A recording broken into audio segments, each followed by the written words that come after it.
Hello বন্ধুরা, সবাইকে welcome আমার নতুন একটি ভিডিওতে।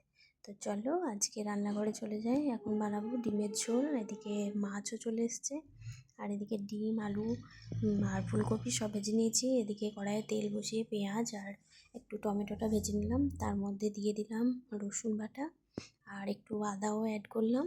এবার ভালো করে একটু কষিয়ে ওর মধ্যে ধনে গুঁড়ো, জিরে গুঁড়ো আর একটুখানি হলুদ দিয়ে দিচ্ছি। তারপর মশলাটা একটু ভালো করে নাড়াচাড়া করে একটু জল দিয়ে দিলাম যাতে মশলাটা না বসে যায়।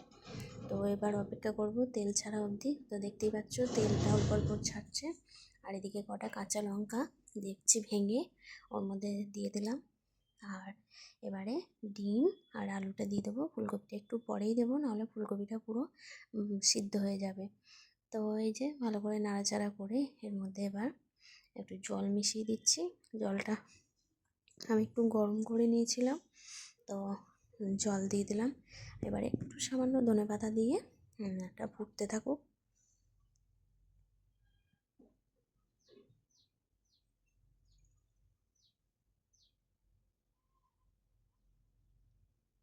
আর একটুখানি মিট মশলা অ্যাড করলাম। তো যাই হোক, এই দেখো আমার ফাইনালি ডিমের ঝোল কমপ্লিট হয়ে গেছে। তো আর এদিকে আমি একটু টমেটো সিদ্ধ করে ওটাকে পেঁয়াজ, কাঁচা লঙ্কা, একটু নুন, কাঁচা তেল দিয়ে মেখে নিয়েছিলাম। এটা বেশ ভালো লাগে গরমে ভাতের সাথে। আর এদিকে মাছটা ভেজে নিয়েছিলাম। আর এদিকে তোমার দেখো আমাদের বাড়ির ধান মাঠে চাষ করেছিল, তো সেই ধানটাও বাড়িতে চলে এসছে। এই যে ট্রাক্টর করে ঢালছে। আর এদিকে তোমার কিছু ধান রাখা ছিল, উঠোনে মেলা ছিল, যেগুলো তোমার মেশিনে কেটেছিল। আর এগুলো সব হাতে কেটেছে, ওই জন্য এরকম খড় শুদ্ধ নিয়ে এসছে। তো আর দেখো এই যে এখানে ধানগুলো আছে, এগুলো সব হচ্ছে মেশিনে কেটেছে।